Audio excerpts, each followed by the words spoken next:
Hello, friends. Welcome to the Logical Studies YouTube channel, and I am a friend advocate Lakshya Chaudhary.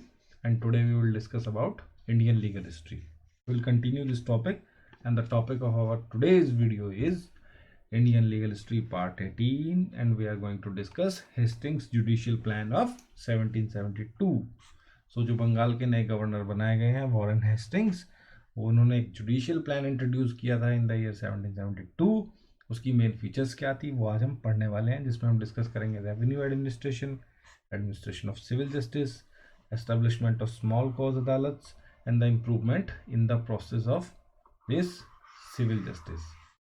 कैसे इस पूरे civil justice में जो procedure था उसको इम्प्रूव करने के लिए वॉरेन हेस्टिंग्स ने कौन कौन से स्टेप्स लिए थे उनको हम डिटेल में डिस्कस करेंगे. तो माय डियर फ्रेंड्स, मैं आपको बता दूं, ये हमारा जो टॉपिक है ये चल रहा है grant of Diwani to company, Diwani rights जो ईस्ट इंडिया कंपनी को मिले थे, और Warren Hastings judicial plan. So इससे पहले इस टॉपिक पर हम 2 वीडियो कवर कर चुके हैं, that is in part 16, part 17. This is the third video, that is part 18.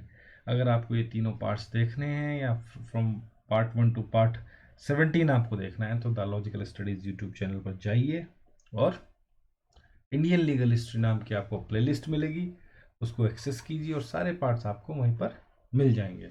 So my dear legal legals, this is the time for a quick revision. तो part 17 में हमने क्या किया? तो पार्ट 17 में हमने पढ़ा company, that is East India company, as a दीवान.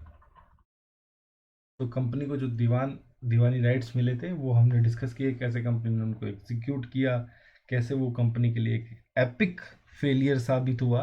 वो जो पूरा का पूरा सिस्टम उन्होंने रेवेन्यू कलेक्शन और एडमिनिस्ट्रेशन ऑफ सिविल जस्टिस का लगाया, कैसे मोहम्मद रेजा खान को मुर्शिदाबाद का दीवान अपॉइंट किया गया था और पटना में राजा शिताब रॉय को अपॉइंट किया गया था, लेकिन वो सक्सेसफुल नहीं हुआ. और उसका जो था सारी की सारी जिम्मेदारी, रेस्पॉन्सिबिलिटी उसके फेलियर की, कैसे जो नेटिव दीवान जो उन्होंने अपॉइंट किए थे मुर्शिदाबाद में रेजा खान को और पटना में राजा शिताब रॉय को, कैसे वो ठीकरा उनके सिर पर फोड़ दिया गया और अपना पल्ला कंपनी ने झाड़ लिया. तो उसके बाद हमने डिस्कस किया था failure of double government system, जिसमें हमने ये डिस्कस किया कैसे वो जो रेवेन्यू कलेक्शन और सिविल जस्टिस एडमिनिस्ट्रेशन था वो फेलियर्स के सारे पॉइंट हमने डिस्कस किए. तो उसके बाद जो रॉबर्ट क्लाइव थे उनको वापस ब्रिटेन बुला लिया गया और उनके जगह एक नए गवर्नर अपॉइंट किए गए, इनका नाम वर्लसेट था. और उन्होंने भी कोशिश की इसको दीवानी सिस्टम की खामियां दूर करने की, टैक्स कलेक्शन वगैरह की, रेवेन्यू कलेक्शन की, एडमिनिस्ट्रेशन ऑफ सिविल जस्टिस की, लेकिन वो भी कामयाब नहीं हुए. उसके बाद वॉरेन हेस्टिंग्स को गवर्नर बनाया जाता है कलकत्ता का, और वॉरेन हेस्टिंग्स 1772 में एक जुडिशियल प्लान के साथ आते हैं. तो आज हम अपनी इस तीसरी वीडियो में, दैट इज पार्ट 18, जब से ये टॉपिक शुरू किया है वो तीसरी वीडियो है ये पार्ट 18 की, इसमें हम उनके जुडिशियल प्लान को डिस्कस करने वाले हैं. तो चलिए शुरू करते हैं. सो हेस्टिंग्स जुडिशियल प्लान ऑफ 1772. अब इसमें क्या था? He appointed a committee consisting of the governor and the 4 members of the council called the committee of circuit. So my dear friends, एक committee of circuit Warren Hastings बनाते हैं, जिसमें members कौन होंगे? Governor himself and 4 members of governor council. ठीक है जी, 4 members of governors council. तो एक कमेटी तैयार हो गई है अब, committee of circuit. The committee prepared a judicial plan on August 15, 1772. 15 अगस्त, बड़ी अच्छी डेट है, आपको याद रह जाएगी अगर आपको एग्जाम में ये क्वेश्चन लिखना पड़ता है. तो 15 अगस्त 1772 में इस कमेटी ने एक जुडिशियल प्लान तैयार किया to regulate the administration of justice and revenue collection. This plan was popularly known as Hasting plan of 1772. तो अब अगर आपको एग्जाम में लिखना है तो 2 चीज़ें तो क्लियर हो गई कि जुडिशियल प्लान ऑफ 1772, डेट याद हो गई 15 अगस्त को इस कमेटी ने एक प्लान तैयार किया रेगुलेट करने के लिए. क्या रेगुलेट करने के लिए? कि अब दीवानी रिलेटेड जो दीवानी राइट्स कंपनी को मिले थे उसी से रिलेटेड इश्यूज इनको आ रहे थे। तो जो दीवानी राइट्स में अब क्या था, revenue collection, that is related to physical administration, revenue collection and the administration of civil justice. तो लीजिए 5 नंबर आपको बड़े आराम से ये सब लिखने के ही मिल जाएंगे, 4-5 लाइन लिखने के। तो कमेटी एक प्लान तैयार कर रही है 15 अगस्त 1772 को, ठीक है जी, to regulate the administration of justice, administration of civil justice and revenue collection. और इस प्लान को हम जानते हैं जुडिशियल हेस्टिंग प्लान ऑफ 1772। चलते हैं नेक्स्ट स्लाइड पर। Now this plan of Hasting consisted of 37 regulations. तो इसमें 37 रेगुलेशंस थी dealing with the administration of civil and criminal justice. और इसमें सिविल और क्रिमिनल जस्टिस से कैसे उसको सेटअप करना है नई तरीके से, क्या क्या स्टेप्स होंगे, क्या क्या प्रोसीजर्स होंगे, कौन कौन से कोर्ट्स बनेंगे और उनके जजेस कौन होंगे, प्रोसीजर क्या रहेगा, उससे रिलेटेड सब कुछ इन 37 रेगुलेशंस में दिया गया था। तो अब एक चीज़ सबसे ऊपर हम लिखेंगे जुडिशियल प्लान ऑफ 1772, ऑब्लिक करके आप लिख सकते हैं हेस्टिंग प्लान ऑफ 1772। तो उसमें सबसे पहले एक COC बनाई गई, कमेटी ऑफ सर्किट बनाई गई। अगस्त 15 1972 को उसने एक प्लान फ्लोट किया, अगस्त 1772 में, नॉट 1972। तो 1772 में एक प्लान फ्लोट किया। उस कमेटी के मेंबर्स कौन थे, governor himself and 4 other members, ठीक है जी। और वो जो प्लान था उसमें क्या थी, 37 रेगुलेशंस थी, और वो 37 regulations were related to administration of civil and criminal justice. तो ऐसे आप बहुत ही शॉर्ट नोट्स बना सकते हैं एग्जाम में रिवाइज करने से पहले। जुडिशियल प्लान ऑफ 1772 की हेडिंग दी, फर्स्ट में एक COC, डेट आपको याद हो जाएगी, उसके बाद सेकंड में 37 रेगुलेशंस आप लिख सकते हैं एक्सप्लेन करके, और थर्ड में that is related to administration and criminal justice. Now he divided the Diwani of Bengal, Bihar and Orissa, क्योंकि ये तीनों का ही टेरिटोरियल जो सुपरमेसी है वो कंपनी के पास आ गई है after battle of Plassey and the after battle of Buxar. आप पहली फर्स्ट एंड सेकंड वीडियो इस पे देख सकते हैं, that is part 16 and part 17। अगर आप एग्जाम में अपना आंसर फ्रेम करते वक्त वन लाइनर भी लिख देते हैं, सपोज आप ये पॉइंट लिख रहे हैं, he divided the Diwani of Bengal, Bihar and Orissa into several districts, तो अब इससे रिलेटेड आप ये लाइन भी लिख सकते हैं, वन लाइनर दे सकते हैं, क्योंकि बंगाल और बिहार और उड़ीसा की जो टेरिटोरियल सुपरमेसी थी वो कंपनी के बाद आ गई थी after the battle of Plassey and the battle of Buxar. So it will enhance your answer. तो अब अपने पॉइंट पर वापस आ जाते हैं। He divided the Diwani of Bengal, Bihar and Orissa into several districts. तो जो बंगाल, बिहार और उड़ीसा की दीवानी सिस्टम था उसको इन्होंने डिवाइड किया into several districts, each having an English officer, और हर डिस्ट्रिक्ट में एक इंग्लिश ऑफिसर था called the collector, that was its head. तो माय डियर फ्रेंड्स, यहाँ लिख लीजिए बंगाल, यहाँ लिख लीजिए बिहार, यहाँ लिख लीजिए उड़ीसा। पूरे बंगाल को, पूरे बिहार को और पूरे उड़ीसा को फॉर द एडमिनिस्ट्रेशन ऑफ दीवानी, इसको डिस्ट्रिक्ट्स में बांट दिया गया, डिस्ट्रिक्ट 1, डिस्ट्रिक्ट 2, डिस्ट्रिक्ट 3 हम फर्ज करते हैं, पर वहाँ पर डिस्ट्रिक्ट के नाम से होगा। फिर यहाँ भी ऐसे ऐसे डिस्ट्रिक्ट्स में बांट दिया, और हर डिस्ट्रिक्ट में एक रेवेन्यू ऑफिसर्स बैठाया गया है जो रेवेन्यू कलेक्ट करेगा। इंग्लिश ऑफिसर था वो, और उसको नाम दिया गया collector. Thus, the district was the unit of the administration for justice and revenue collection. So, my dear friends, so जो सबसे छोटी जो प्रोविंस हमारे हैं बंगाल, बिहार और उड़ीसा, उनमें जो सबसे छोटी यूनिट है for the revenue collection and for the administration of civil justice, वो डिस्ट्रिक्ट सबसे छोटी हमारी उसमें यूनिट बन गई for the administration of justice and revenue collection.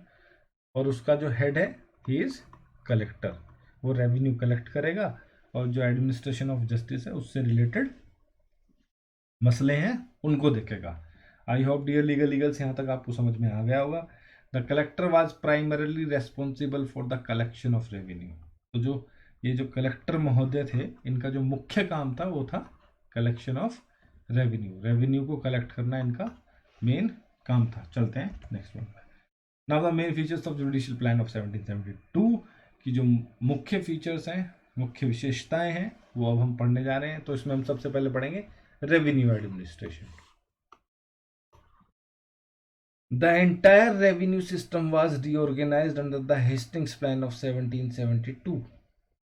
जो हेस्टिंग प्लान ऑफ 1772 था, उसमें जो पहले का रेवेन्यू सिस्टम था उसको पूरे को रीऑर्गेनाइज कर दिया गया, पूरे को चेंज किया गया, नए तरीके से लागू किया गया।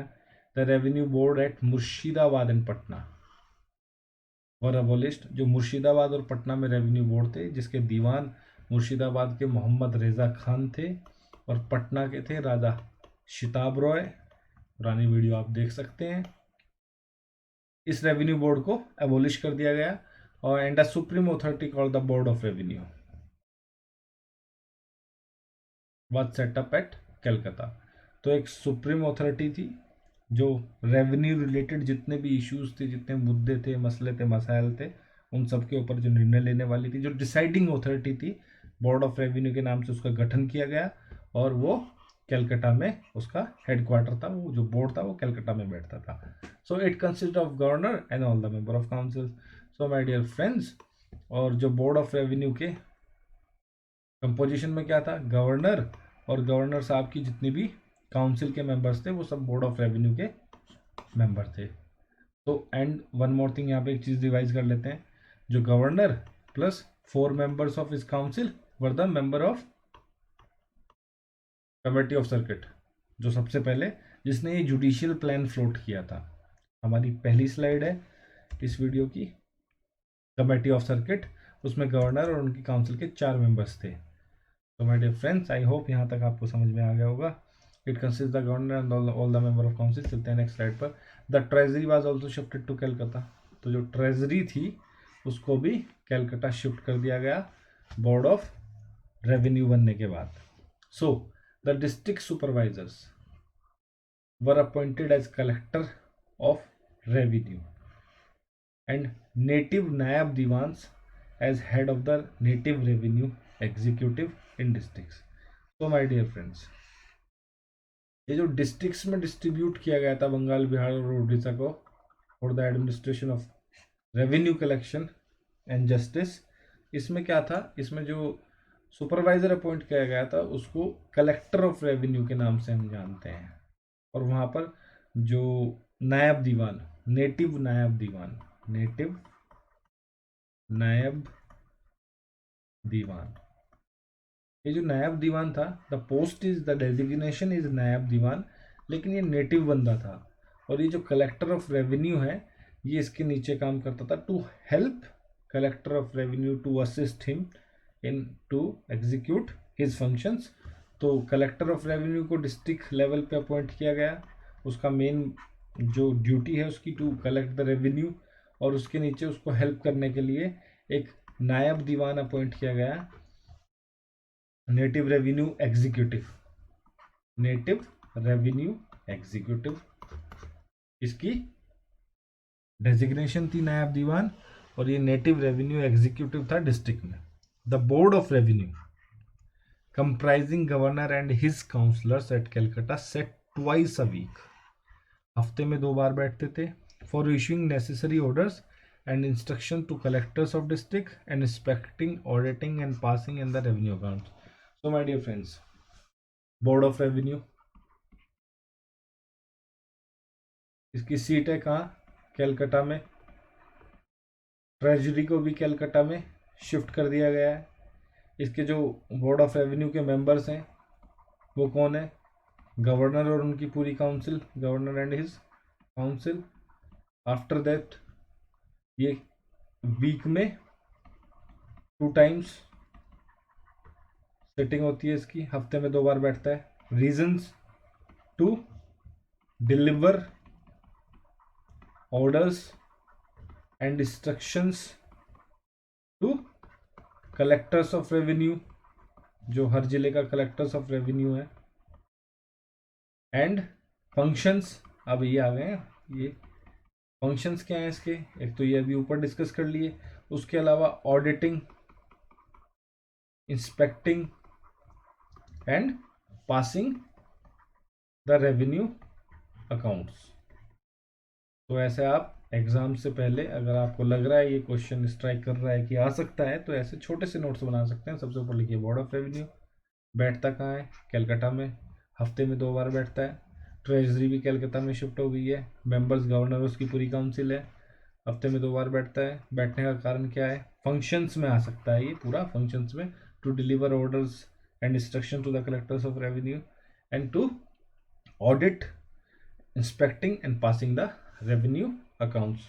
तो it's very easy to learn all this things for your examinations. और चलते हैं अपनी नेक्स्ट स्लाइड पर। डियर लीगल लीगल्स, कमेंट में मुझे ज़रूर बताना आपको समझ में आ रहा है या नहीं आ रहा है, अकॉर्डिंगली हम चलते हैं आगे। Now the administration of civil justice.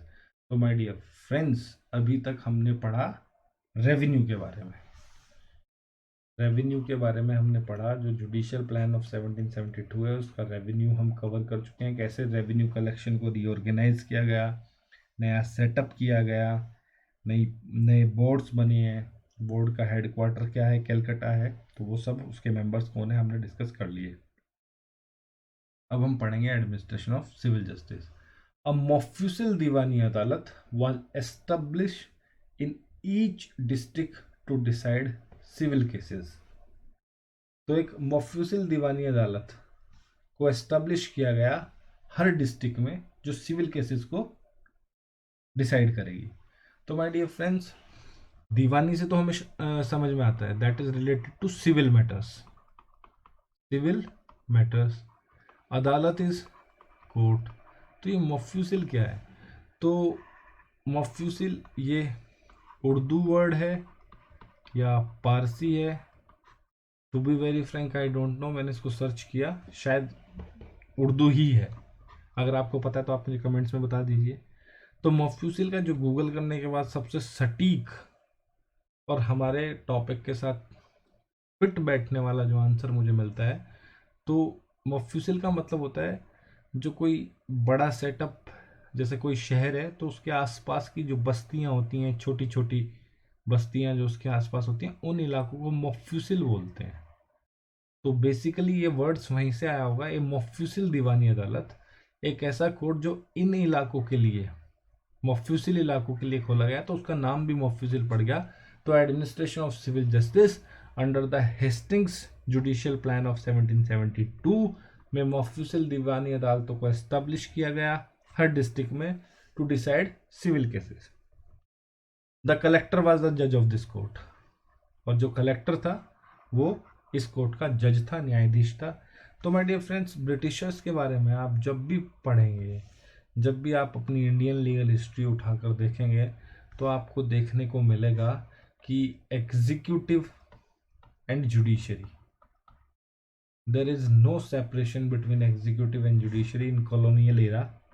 और ब्रिटिशर्स के पास भी ऐसा कोई खास नहीं था कि वो जुडिशरी और एग्जीक्यूटिव को सेपरेट करके चलें, क्योंकि अगर एग्जीक्यूटिव और जुडिशरी सेपरेशन नहीं है, there is no separation between executive and judiciary, तब तक आप फ्री एंड फेयर जजमेंट की उम्मीद नहीं कर सकते।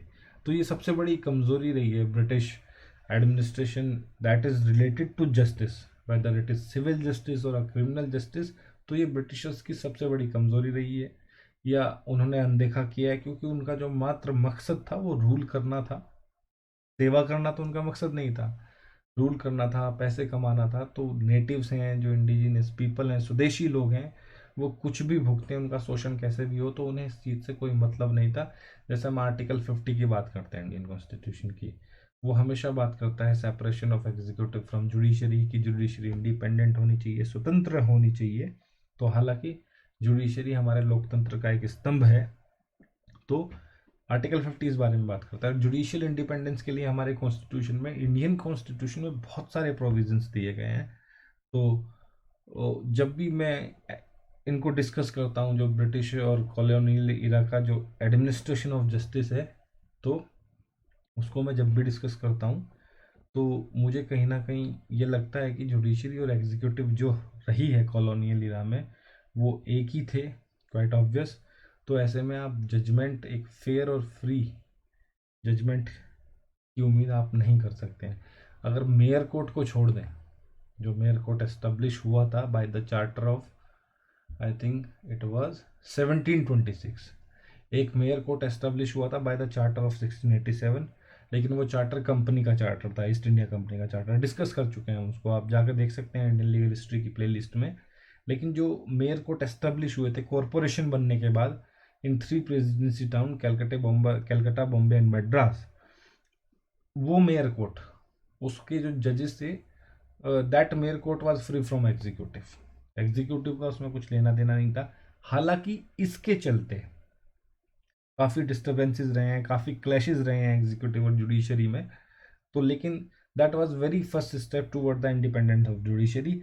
लेकिन again in the charter of 1753, 1726 में ठीक था, लेकिन 1753 में फिर जुडिशरी को एग्जीक्यूटिव के हवाले कर दिया गया। तो इस तरीके से एक बहुत छोटा सा टाइम पीरियड था जिसमें कॉलोनियल इरा में जो जुडिशरी थी वो इंडिपेंडेंट हुई थी और उसने बड़े फ्री और फेयर जजमेंट डिलीवर किए थे अगेंस्ट जो ब्रिटिश इंटरेस्ट था उस वक्त का, लोकल ब्रिटिश इंटरेस्ट, जो लोकल कॉरपोरेशन थे, उसके मेयर थे, उनके अगेंस्ट जाके उसने जजमेंट डिलीवर किया था। तो वो एक, लेकिन एक बहुत ही छोटे टाइम पीरियड के लिए था एक। तो अगेन अब हम देख रहे हैं जैसे मॉफ्यूसरी दीवानी अदालत के बारे में हम पढ़ रहे हैं अंदर हेस्टिंग्स जुडिशियल प्लान, तो जो कलेक्टर है उसको ही इसका जज भी बना दिया गया। आगे चलते हैं। The court took cognizance of all civil cases including property, मतलब सारे सिविल केसेस देखता था जिसमें property related matter, inheritance related matter, succession related matter, के caste, marriage, contract, account etcetera. तो मतलब जितना भी सिविल मुद्दा था वो सब ये कोर्ट देखता था। प्रॉपर्टी से रिलेटेड, सक्सेशन है, इनहेरिटेंस है, जाति, धर्म, विवाह और कॉन्ट्रैक्ट से रिलेटेड सब। In the suits regarding inheritance, marriage, caste and other religious uses and institution, the Hindu law was applicable to Hindus while the laws of Quran was applied to the Mohammedans। ठीक है my dear friends, तो ये जितने भी civil court में ये जो मुद्दे कलेक्टर एज अ जज बैठकर देखता था, उसमें जो हिंदू थे उन पे हिंदू लॉ एप्लीकेबल होता था और जो मोहम्मडन्स थे उन पे एज पर कुरान, जो कुरान में और हदीस में जो बताया गया है वो सब मुस्लिम्स पर अप्लाई होता था।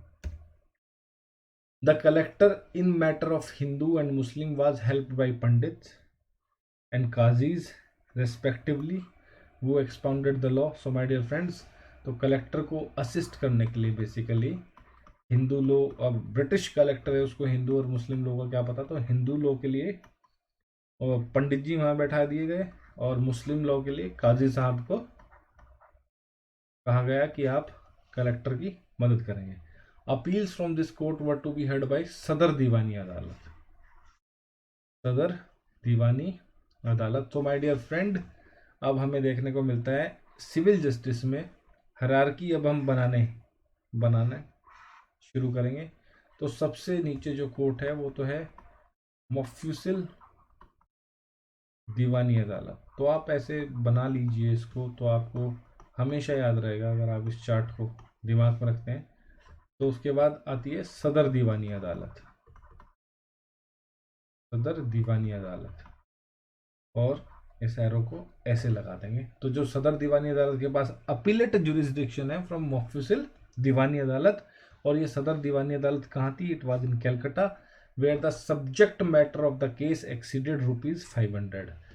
तो ये कैप है कि जहाँ पे जो सब्जेक्ट मैटर है वो 500 रुपये से ज़्यादा होगा, दैट इज़ मोर देन ₹500, वो उसकी अपील लगेगी और अपील जाएगी सदर दीवानी अदालत के पास जो कैलकाटा में established हुई है। This court comprise governor as it president and at least 2 member of the council aided by Diwan, treasury and chief कानून हुआ।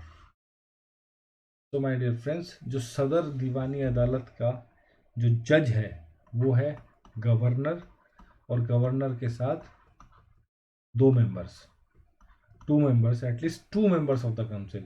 और ये जो 2 मेंबर्स हैं काउंसिल के एडिड बाय दीवान ट्रेजरी, जो ट्रेजरी कैलकाटा में शिफ्ट हुई थी उस ट्रेजरी का जो दीवान है वो इनको हेल्प करता है। और उसके बाद चीफ कानून गो। तो माय डियर फ्रेंड्स, कानून गो का मतलब होता है, आपने सुना होगा पटवारी शब्द। तो पटवारी कौन होता है? आज भी पटवारी डेजिग्नेशन है, पटवारी पोस्ट है। जब भी आप तहसील में जाएंगे वहाँ पे आपको एक पटवारी मिलेगा। जो पटवारी है उसके पास एक एरिया होता है, उस एरिया में जितनी भी लैंड होती है that is related to agriculture और रिलेटेड स्टफ, जितनी भी लैंड है उस पटवारी के पास, वो लैंड किसके नाम है, कितनी है, कब ट्रांसफ़र हुई थी, उसके बाद किसको ट्रांसफ़र हुई थी, वो सारे रिकॉर्ड आपको पटवारी के पास मिलते हैं। हर एरिया का अपना एक पटवारी होता है, तो पटवारी को ही कानून को बोलते हैं। तो माय डियर फ्रेंड्स, सदर दीवानी अदालत के जो जज हैं वो गवर्नर हैं और एटलीस्ट 2 मेंबर्स। और वो जो 2 मेंबर्स हैं वो हेडेड बाय दीवान ट्रेजरी, जो ट्रेजरी खजाना, उसके जो मुख्य दीवान हैं वो दीवान को इधर असिस्ट करने के लिए, और चीफ कानून को मुख्य पटवारी, क्योंकि सिविल रिलेटेड मैटर है और पटवारी भी जो पोस्ट है, कानून गो पोस्ट है, that is related to civil department. तो इसलिए चीफ कानून गो को भी उसमें उनकी हेल्प करने के लिए लगाया गया। तो dear legal legals, I hope this is clear to you. चलते हैं नेक्स्ट स्लाइड पर। Now, establishment of small cause adalat. तो दिस अदालत डिसाइड पेटी केसेस अप टू ₹10। तो जो इसका जुरिस्डिक्शन था 10 रुपये, और उस जमाने में 10 रुपये बहुत होते होंगे। The head farmer of the pargana became the जज। So my dear friends, pargana, तो जो परगना इज पर्टिकुलरली एक एरिया होता है परगना। और अभी भी बंगाल में एक डिस्ट्रिक्ट है वेस्ट बंगाल में जिसका नाम है 24 परगना। ये परगना शब्द वहाँ से आया है। तो परगना ऑलरेडी एग्जिस्ट करता है, तो इसमें 24 परगने रहे होंगे, इसलिए इसको एक जिला बना दिया गया। तो this adalat decide up to petty cases of ₹10। The head farmer of the pargana become the जज। जो उस परगने का हेड फार्मर होता था, मुख्य किसान, मतलब आप ये समझिए कि वहाँ पे फार्मर्स हैं, फार्मर्स में जो हेड होता होगा, हेड फार्मर, जो फार्मर्स ने इलेक्ट किया होगा आपसी सहमति से कि इस बंदे को हेड बनाना है, वो उस कोर्ट का जज होता था, न्यायाधीश होता था। This system was designing to save the travelling expenses of poor farmers as they did not need to travel to the district place for justice. तो माय डियर फ्रेंड्स, बेसिकली मुद्दा यहाँ पर ये है कि 10 रुपये का तो इसका जुरिस्डिक्शन है, वैल्यू जुरिस्डिक्शन, कि 10 रुपये तक के छोटे मोटे केस इसके पास जाएंगे। इसका जो जज होगा, वो जो हेड फार्मर होगा उस परगना का, वो इसका जज होगा। और इसको बनाने के पीछे एक मोटिव ये था कि जो पुअर फार्मर्स हैं, जो गरीब किसान हैं, जो खेती करते हैं या मजदूरी करते हैं, उनके कुछ मुद्दे हैं 10 रुपये तक के, वो इनके पास लेकर जाए इस स्मॉल कॉज अदालत में। और उसका जो ट्रैवलिंग का जो टाइम लगने वाला है या ट्रैवलिंग में जो उसके एक्सपेंसेस लगने वाले हैं वो बच जाए। और परगना लेवल पर ये बना दी गई। तो एक बार फिर हिरार्की डिस्कस कर लेते हैं। तो यहाँ तो है सदर दीवानी अदालत। सदर दीवानी, जब भी आप जुडिशियल प्लान ऑफ हेस्टिंग्स पढ़ेंगे, तो जहाँ भी आप इसको नोट डाउन करने वाले हैं तो उसके पहले जो पेज पे है उस पर ये हिरार्की बना लीजिएगा, तो आपको बड़ा आसान रहेगा। सदर दीवानी अदालत, उसके बाद दूसरे नंबर पर मफस्सिल दीवानी अदालत, और तीसरे नंबर पे है कोर्ट ऑफ स्मॉल कॉज अदालत। तो माय डियर फ्रेंड्स, इसके सामने लिख लीजिए 10 रुपीज़, आपको याद रह जाएगा। और सदर दीवानी अदालत के ऊपर लिख लीजिए 500 रुपीज़। कि जो मफस्सिल कोर्ट में जो मुद्दा आ रहा है, अगर वो 500 रुपये से ज़्यादा है तो वो सदर दीवानी अदालत के पास जाएगा। सदर दीवानी अदालत में कौन बैठता है? Governor plus at least 2 members. और इनको एड कौन करेगा? दीवान ऑफ ट्रेजरी और चीफ कानून गो। और मफस्सिल कोर्ट का जज कौन है? He is collector. और कलेक्टर के साथ एक चीज़ लिख लीजिए, हालांकि ये मेंशन नहीं है कि वो उसको अदालत में असिस्ट करता है, लेकिन नायब दीवान, नायब दीवान। और ये नायब दीवान कौन था? ये नेटिव एग्जीक्यूटिव ऑफिसर। तो ये कलेक्टर को असिस्ट करता है in revenue collection, not in this mofussil Diwani Adalat. So my dear friends, my dear legal legals, I hope कि यहाँ तक आपको समझ में आ गया है। Now the last topic of our today's video, that is improvement in procedure of civil justice. तो ये जो सिविल जस्टिस है इसका इम्प्रूवमेंट कैसे किया गया है, तुलना हम पढ़ने वाले हैं, तुलनात्मक अध्ययन अब होने वाला है पहले से। तो collector were directed to place a complaint box at door of each kachahri, kachahri is again court, so that complainant could launch their petition at any time. तो जो कलेक्टर थे उनको निर्देश दिया गया, आप हर कचहरी के बाहर, जो कचहरी का दरवाजा है उसके बाहर एक शिकायत बॉक्स, शिकायती डिब्बा, कंप्लेंट बॉक्स आप लगाएंगे, ताकि जो कंप्लेनेंट है उसको वो किसी भी टाइम विद इन 24 आवर्स आए और उसमें अपनी कंप्लेंट डालकर चला जाए। In avoid vexatious and long pending superfluous case more than 12 years shall not be actionable, and the parties found to obstruct the cause of justice shall be non-suited and liable to fine and punishment।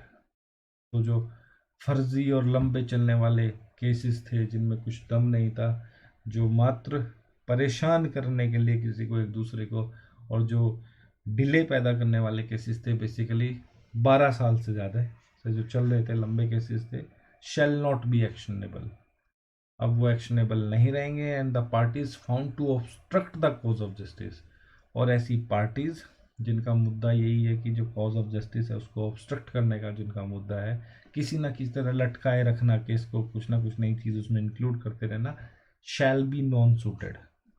ठीक है जी, उनसे अधिकार ले लिए जाएंगे कि अब वो मुकदमा दायर नहीं कर सकते। And liable to fine and punishment, मतलब भैया टोटल बात ये है कि डिले बचाने के लिए, जुडिशरी को ओवरबर्डन होने से बचाने के लिए, और जो झूठ में लंबे लंबे केसेस चलते हैं जिनकी मियाद 12 साल से लंबे जो केस चल रहे हैं, शैल नॉट बी एक्शनेबल, उनको बंद कर दिया जाएगा। और जो पार्टीज कोशिश करेंगी जस्टिस में अड़ंगा अड़ाने की, कुछ ना कुछ लोग होते हैं ना कि अब जस्टिस डिलीवर होने वाला है लेकिन फिर भी कुछ ना कुछ एक एप्लीकेशन लगा दी, पिटिशन लगा दी, इससे रिलेटेड इसने ऐसे किया वैसे किया, वो नॉन सूटेड कर दी जाएंगी कि आप अब मुकदमा करने का अधिकार आपके पास अब नहीं है। एंड लाइबल टू फाइन, ऊपर से फाइन भी लगाया जाएगा और पनिशमेंट भी दी जाएगी। ये भी एक इम्प्रूवमेंट था। चलते हैं next slide. Now the parties indulging in groundless litigation और vexatious appeals shall be punished at the discretion of Sadar Diwani Adalat and shall be required to pay enhanced cost. तो माय डियर फ्रेंड्स, जो पार्टीज हैं indulging in groundless litigation, मतलब ऐसे मुकदमों में उलझे हुए लोग हैं ग्राउंडलेस, जिनका कोई बेस नहीं है, तो और अपील्स हैं ऐसी बेसिकली, और उनको डिमोटिवेट करने के लिए एक पनिशमेंट का प्रोविज़न रखा गया है, लेकिन that is up to the discretion of Sadar Diwani अदालत। डिस्क्रिशन का मतलब होता है स्वयं विवेक, और स्वयं विवेक का मतलब होता है कि जो सदर दीवानी अदालत है उसकी मर्जी है, अगर उनके पास ऐसा कोई मुद्दा आ जाता है जिसमें उन्हें लगता है कि ये ग्राउंडलेस लिटिगेशन है, ये जो लिटिगेशन है, मुकदमा है, इसका कोई मतलब नहीं है, ये केवल डिले कोज करेगा और ये लोगों ने अपनी रेपुटेशन का सवाल बना रखा है बेसिकली, और कुछ ऐसा प्रोविज़न नहीं है कि जिसमें इसको एंटरटेन किया जाए, ये बेसिकली अदालत का टाइम ख़राब करने के लिए, ऐसे केसेस में पनिश किया जाएगा ऐसे लोगों को। और जो पार्टीज़ हैं उन्हें कॉस्ट भी देनी पड़ेगी, एनहांस्ड कॉस्ट, बढ़ी हुई कॉस्ट, मतलब जो एक्स्ट्रा पैसे उन्हें पे करने पड़ेंगे अदालत का टाइम ख़राब करने के लिए, एज अ पनिशमेंट ये उनको देना पड़ेगा। The courts were required to maintain an up to date record in the province and transmit them to Sadar Adalat. तो ये जो ऑफिशियल कोर्ट बैठे हैं डिस्ट्रिक्ट में, इनको कहा गया कि आपके पास जितने भी केसेस आ रहे हैं उनमें क्या फैसला हुआ, पार्टीज कौन थी, फीस कितनी लगी, मुद्दा क्या था, उनका आप एक अप टू डेट रिकॉर्ड रखेंगे, और जो रिकॉर्ड है उसको सदर अदालत भेजते रहेंगे time to time. The practice of the exercise of jurisdiction by creditors and money lenders over riots were forbidden under the Judicial Plan of 1772. This is something very important, my dear friends. The practice of exercise of jurisdiction by the creditors and money lenders. उस वक्त के जो सेठ और साहूकार लोग थे ना, जिनसे लोग पैसे उधार ले लेते थे, उसके बाद पैसे नहीं देते थे उनके, या किसी गरीब आदमी है, फसल अच्छी नहीं हुई है, या घर के खर्चों में वो पैसे ख़त्म हो गए, सूद नहीं दे पाए, ब्याज नहीं दे पाए, जो मनी लेंडर्स थे उस वक्त के साहूकार, तो वो फिर उन लोगों को अपनी मर्ज़ी से उनको बुलाते थे, उनसे अपने काम लेते थे, और उनको प्रताड़ित करते थे, उनका शोषण करते थे। तो ये जो उनका जुरिस्डिक्शन उन्होंने बना रखा था वो ख़त्म कर दिया गया जुडिशियल प्लान ऑफ 1772। तो इन माई पॉइंट मुझे ऐसा लगता है कि उस वक्त की जो वो बेसिकली लेबर क्लास रही होगी या बहुत ही गरीब वर्ग के लोग रहे होंगे जिनका गुजारा इन सेठ साहूकारों से पैसे मांग कर फिर ताउम्र मजदूरी करते हुए निकल जाता था उसका ब्याज देने में, उनके लिए कहीं ना कहीं एक राहत की बात थी जुडिशियल प्लान ऑफ 1772 का आना। चलते हैं नेक्स्ट स्लाइड पर। So my dear friends, thank you very much for watching this video. Kindly share this video, subscribe my channel। और अगर आपको इनके प्रिंटेड नोट्स चाहिए तो आप मुझे संपर्क कर सकते हैं टेलीग्राम पर। मेरा चैनल है द लॉजिकल स्टडीज़, इसको बिना देर किए ज्वाइन कीजिए। यहाँ पर मैं नोटिफिकेशंस वगैरह, जनरल नॉलेज, जीएस जो मुझे लगता है कि आप लोगों के साथ शेयर करनी चाहिए वो मैं यहाँ पर शेयर करता रहता हूँ। Again on Instagram the logical studies, follow कीजिए। इस पर भी नोटिफिकेशन वीडियोस कब आएगी, कौन सी आएगी, डिस्कशन चलता है कि आपको किसी पर्टिकुलर टॉपिक पर that is related to law कोई वीडियो चाहिए या आप कोई आर्टिकल लिखना चाह रहे हैं, थीसिस वगैरह, डिसर्टेशन, मेल भी कर सकते हैं हम thelogical@gmail.com। So my dear friends, this is your friend advocate Lakshya Chaudhary signing off for the day. Till then bye, take care, और बहुत जल्दी मिलते हैं एक नई वीडियो के साथ। और अभी अभी जुडिशियल प्लान है इंस्टिंग का 1772 हमने डिस्कस किया, ये पूरा डिस्कस नहीं हुआ, अभी इसको और डिस्कस करना है आगे, तो अपकमिंग वीडियो में डिस्कस करेंगे। तो बेल आइकन दबा दीजिए, आपको नोटिफिकेशन मिल जाएगी। तब तक खुश रहिए, मुस्कुराते रहिए, मिलते हैं जल्दी। Thank you very much.